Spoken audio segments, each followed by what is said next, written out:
The disappearance of the three Beaumont children on the 26th of January 1966 remains one of the most enigmatic mysteries in Australian history. The case has been discussed and deconstructed many times over since that day. This video is intended to review a single reported sighting of the children, which, if valid, puts a completely new perspective on the disappearance. The sighting has received little attention since 1966. It was already 91 degrees Fahrenheit when the children left home for the beach. Through the morning, the temperature rose into the mid-90s when the children were seen playing on the lawn between 11 a.m. and 12:15 p.m. At about 2 p.m, when they should have caught a bus home, it was almost 99 degrees, although a sea breeze must have blown in soon after, for the temperature was down to 92 by 3 p.m. Would they have chosen to walk home through one of the hottest parts of the day, or would a cool breeze have encouraged them to try?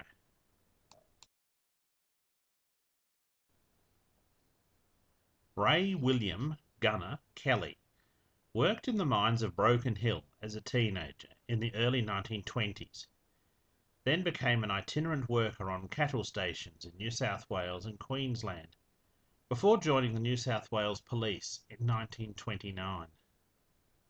Almost immediately he gained a reputation for bravery and toughness when, only months into his career as a cop, the driver of a stolen car drove it into Kelly, who was on a bicycle, and through a plate glass window, and then attempted to run Kelly down.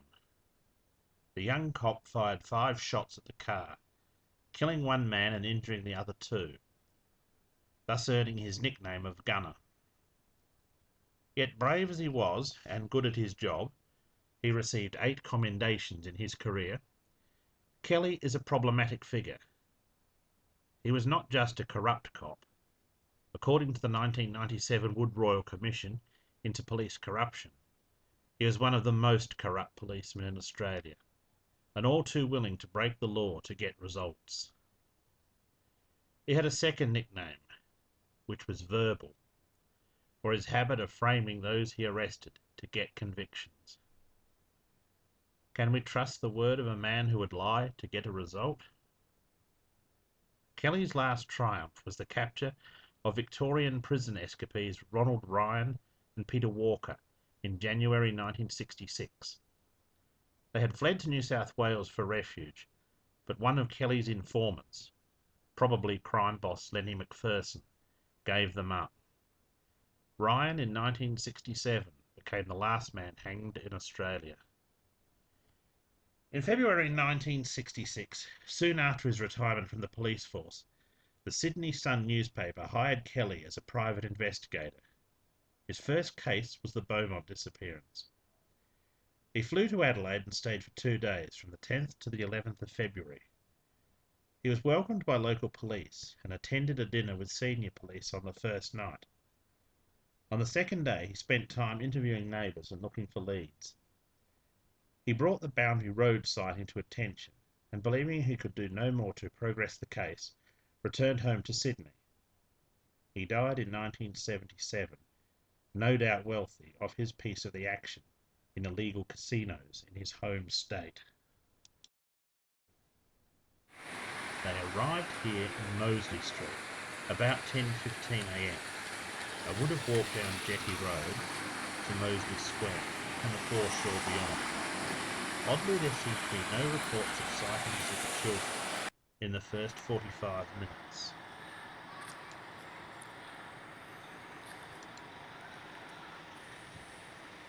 Glenelg has changed considerably in the 54 years since the Beaumonts were here. All of this is recent. This used to be the lawns at the Surf Lifesaving Club.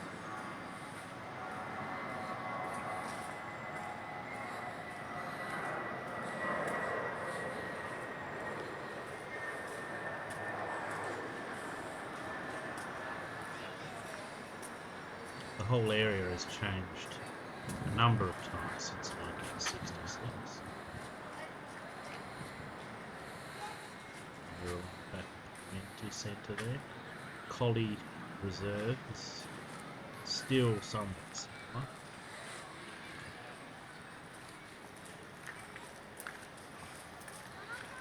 This is all very new.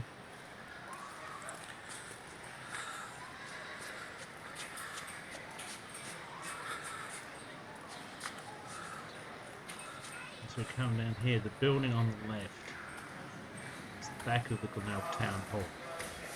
That was there in 1966. Just up here is where the Beaumont Children were playing.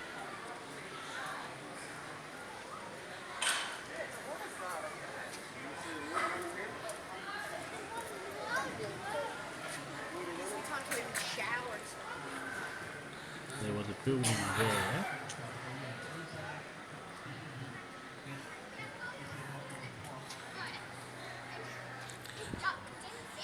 That building is there. This was a grassed area. This was where the children were playing. At 11 a.m, a 74-year-old woman saw them. A middle-aged woman and 3 other witnesses also saw the children. At 11:15, a 9-year-old girl who knew Jane saw them. This sighting was reported in the newspapers on February the 16th, 1966. Between 11:45 and 12:15, an elderly couple sat on a bench near the children. This couple was spoken to by the mysterious man who was with the children, who claimed somebody had stolen their money. At 12:15, the children left soon after the elderly couple did, in company with the man. At about 12:20 p.m, a 19-year-old woman saw the children walking south, probably on their way to Wednesday's Bakery in Mosley Street. Wow, so perfect We were coming to Mosley Square, which again has had many facelifts over the years since the moment disappeared. Doing incredible things around the world. It's pretty special. I know Lincoln's twin brother is a fair triathlete as well. Presumably the children would have come down Happen to see him race through the school this square system and all the way through and now to see him doing special things. I know he can put it out there. He certainly leaves nothing out on the track. He'll be hurting himself. I know he's going to make Steve work very hard. As all our local junior athletes will. Those shops are quite old. Although the tenants have changed, those buildings were there in 1966. That side of the square has changed considerably. There used to be a police station and a courthouse, post office, as well as other businesses there.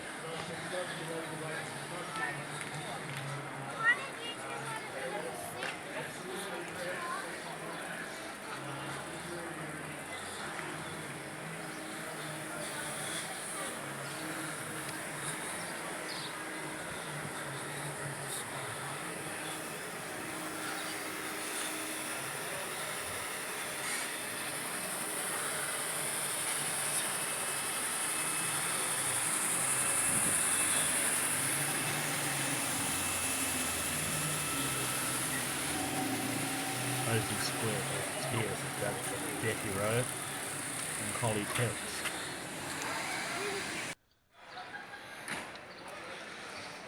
We've jumped to Mosley Street. And the site there formerly went to the bakery.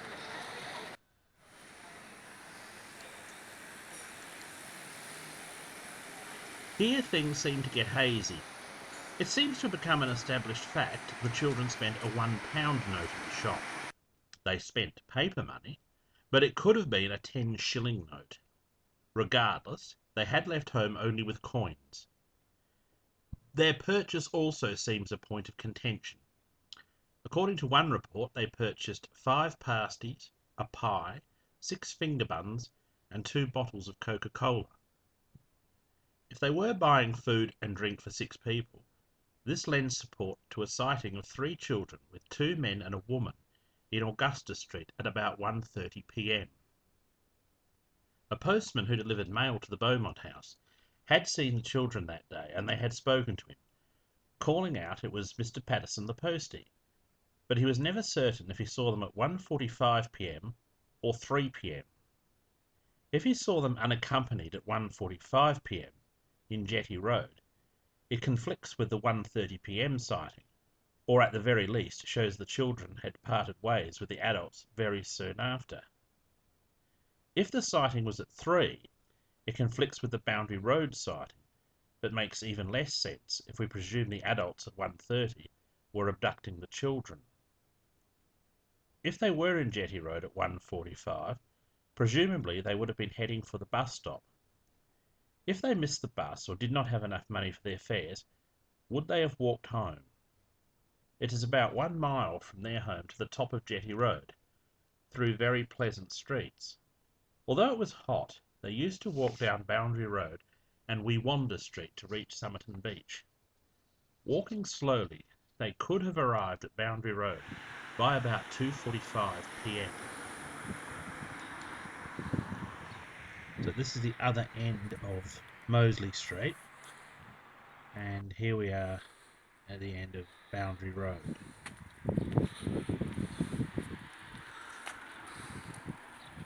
Again, Mosley Street, coming into the western end of Boundary Road.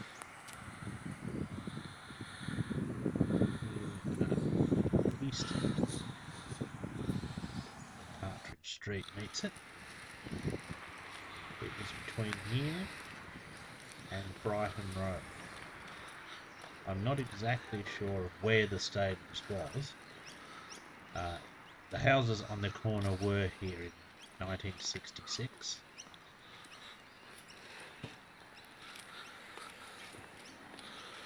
But that house there with the brush fence didn't exist. On Bath Street, on the other side of this block, are old houses. One of them dates back to the 1860s. It's possible that they had stables at the back of them. This was the backyard of that property, but that house didn't exist. Again, it could have been the stables there. There were a lot of stables in this area, even in the 1940s and 50s. That house didn't exist. That fence either. But Sutherland Park, the little park there, did exist. This place was very new. There was a house being built on this corner in 1965. I'm not sure whether it was occupied by the Beaumonts, if it was the Beaumonts that came down this way. I believe they used to play sometimes in Sutherland Park.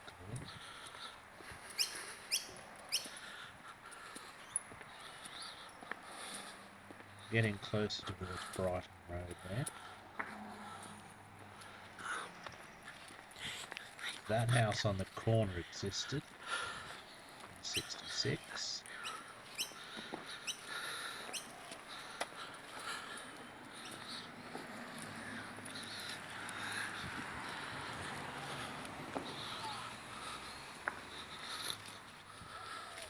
That house apparently was there, but this one wasn't built until the late 70s.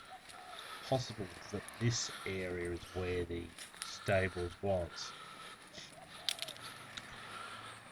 It was described as being at the corner of Brighton Road and Boundary Road. That is a very likely area.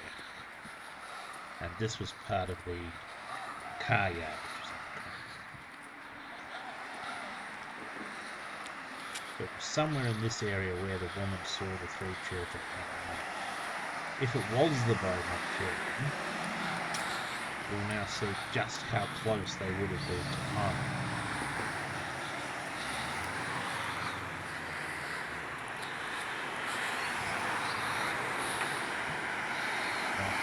The house opposite didn't exist in 66. That was a car yard. There was a service station. I'm not sure what we had in 66. That, as I said, was a car yard.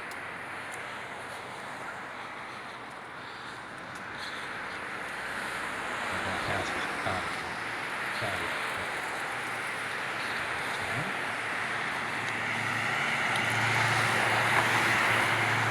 Beaumont's little from here, and there was the college service station in Alderton, where this property station.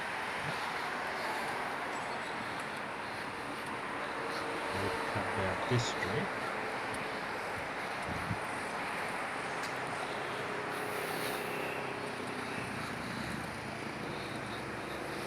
The houses on the right existed, but on the left-hand side,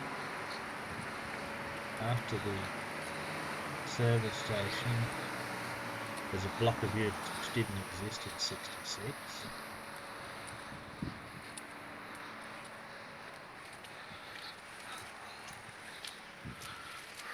So if it had been the Beaumonts in Boundary Road and the witness didn't see them being grabbed by the men, could they have got this far? And in this area where there's empty spaces, could they have been grabbed there?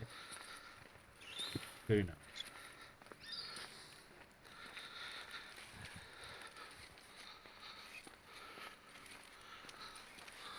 That house existed.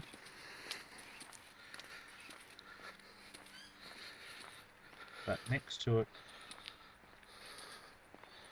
was an empty paddock where horses used to be kept. There was a stables behind the squash centre there up until the 1970s.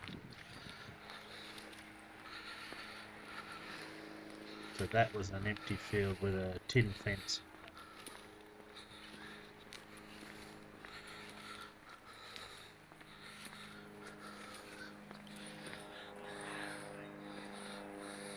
This whole area. Let's watch the house with that.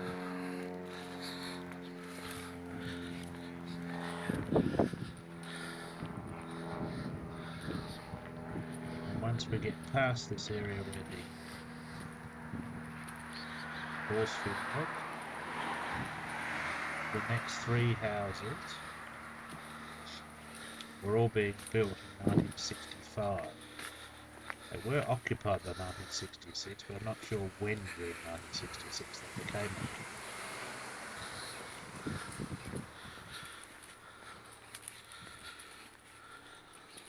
So it would be quite possible if they were constructed but empty to drag children into an empty house, maybe?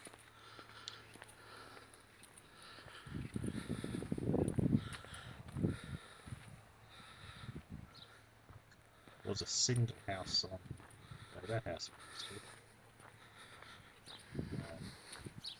This corner. There was just a single property where the two houses are now.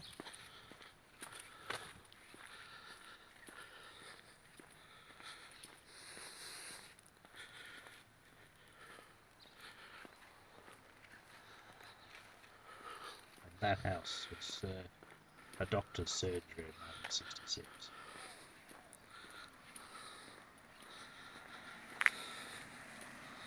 The past this was full of houses and full of neighbours who would have known the Beaumonts. Their home is not very far around the corner now. But as we know, they never made it home.